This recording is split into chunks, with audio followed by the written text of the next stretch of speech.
তাহলে ভগবানের কৃপা হবে। সেটা কেমন করি? সত্যযুগে একজন রাজা ছিলেন, যার নাম ছিল ইন্দ্রতমী। তো সেই ইন্দ্রতম্য রাজা তিনি ভগবান নারায়ণের ভক্ত ছিলেন।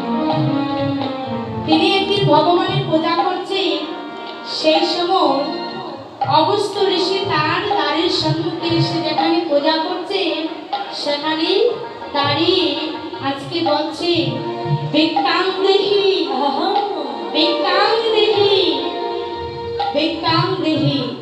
যখন এইভাবে ডাকছে তখন ইন্দ্রদম্ন রাজা মনে মনে ভাবছে যে আজকে যখন আমি নারায়ণের পূজা করতে বসেছি, আজকে ভগবানের পূজাটা করেই নিই, তারপরে না হয় ওনাকে আমি ভিক্ষা দেব।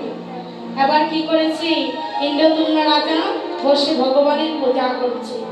আর যখন ভগবানের পূজা করছে, অগস্ত্য ঋষি মনে মনে ভাবছে, হ্যাঁ রে, তুমি এত বড় রাজা হয়েছ বলে তোমার এত অহংকার, আমি এতক্ষণ ধরে ডাকছি তুমি আমার ডাকে সাড়া দিচ্ছ না।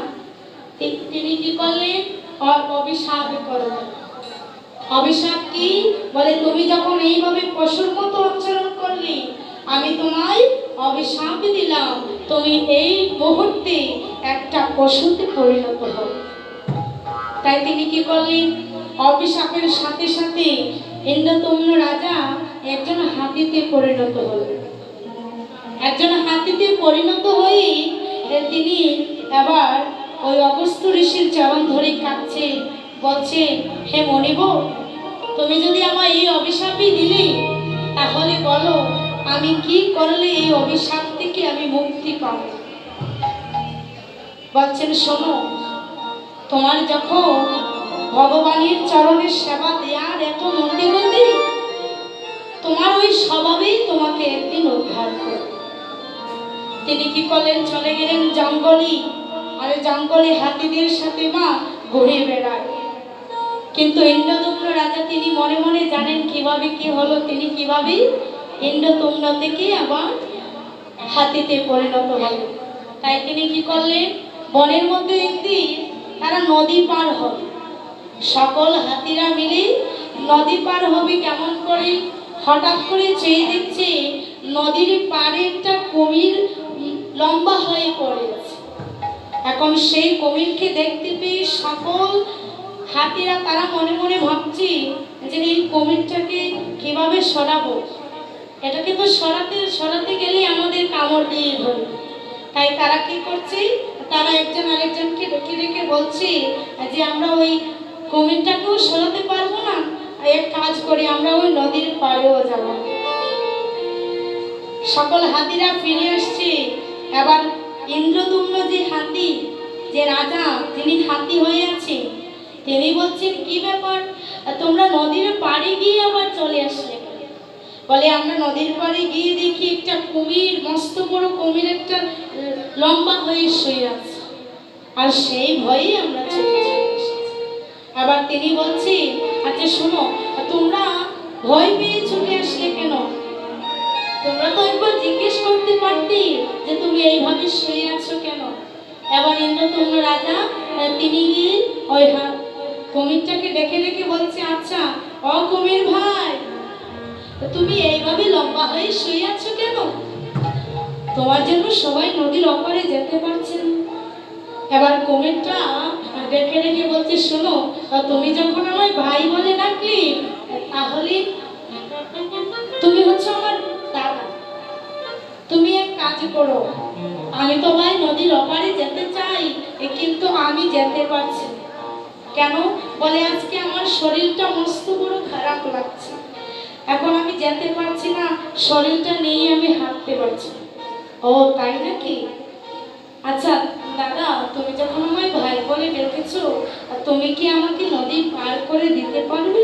বলে, কেন পারবো না, অবশ্যই আমি পারবো। তিনি কি করলেন, ওই কুমিরটাকে নিজের সুর দিয়ে ধরে হাতিটার পিঠে বসিয়েছে। আর যখন হাতিটার পিঠের মধ্যে বসিয়েছে, বসিয়ে নদীর পাড়ে নিয়ে গিয়েছে। আর নদীর পাড়ে যখন নিয়ে গিয়েছে, আবার হাতি বলছে, আচ্ছা কুমির ভাই, তুমি কি এবার যেতে পারবে না?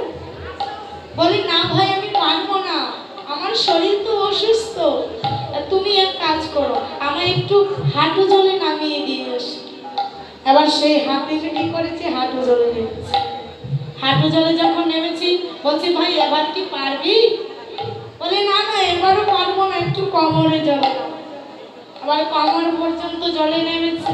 বলে এখন কি পারবি তুমি জলে নামতে?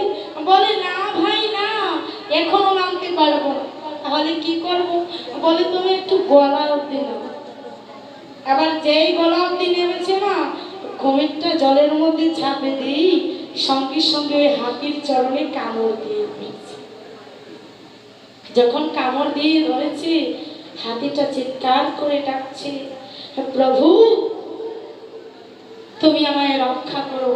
ওদিকে বৈকুণ্ঠ থেকে মা লক্ষ্মী নারায়ণ, তারা তো সব জানি লক্ষ্মী দেবী নারায়ণের পূজা করছে। আর ওদিকে ইন্দ্রতম্ন রাজা যিনি হাতি হইয়াছে, তিনি ভগবানকে রেখে রেখে বলছেন, প্রভু এই কুমিরটা আমার সাথে এই ব্যবহার করলো, এমন ভাবে কামড় দিয়ে আমার চরণে রেখেছে, আমি ছুটতেও পারছি না। এখন আমি কি করব? মনে হয় আমি এখনই মারা যাব। তাই কি করছে, সেই ইন্দ্রতম্ন রাজা যিনি হাতি হয়ে আছে, সেই হাতি হয়েই তিনি মনে মনে ভাবলেন, আমি তো এখনই মারা যাব। এই মারা যাওয়ার আগে যদি আমি একটু ভগবানের চরণে একটা পুষ্প দিতে পারি। কি করেছে, নিজের সুর দিয়ে একটা শাপলা ফুল তুলেছে। আর সেই শাপলা ফুলটা তুলি আজকে ভগবানের চরণে নিবেদন করছে গঙ্গার মধ্যে। ওদিকে লক্ষ্মী ডেকে ডেকে বলছি, অপ্রভু চেয়ে দেখো তোমার ভক্ত বিপদে পড়েছে।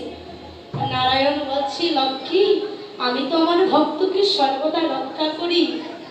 যেমন বাবা এই যে ঝড় বৃষ্টির মধ্যে যারা যারা এখানে কীর্তন শুনতে এসেছে, ভগবানের কৃপা যাদের উপরে বর্ষিত হবেই, ঝড় বৃষ্টি কেন তুফানও তার কিছু করতে পারবে না। বলে ঘূর্ণিঝড় যদি আসে তাহলে কিছু করতে পারবে না। বলে ভক্তির কৃপা, ভগবানের কৃপা যদি ভক্তির উপরে পড়ে, এই জগতের কোনো শক্তি তাকে আটকে রাখতে পারবে। তাই তিনি কি করলেন, নারায়ণের হাতের অস্ত্র থাকে না, তার নাম কি? সুদর্শন চক্র। সেই সুদর্শন চক্রকে আহ্বান করলে, তুমি গিয়ে আমার ভক্তকে রক্ষা করো। যে সুদর্শন চক্রকে মা আহ্বান করেছে, সুদর্শন চক্র গিয়ে সাথে সাথে ওই কোমরে গলাটা কেটে দিয়েছে। আর কোমরে যখন গলা কেটে দিয়েছে, এবার হাতিটা বেঁচে গিয়েছে। আর যখন কুমিরটা মারা গিয়েছে, সঙ্গে সঙ্গে ওই কুমিরের আত্মাটা স্বর্গে চলে গিয়েছে।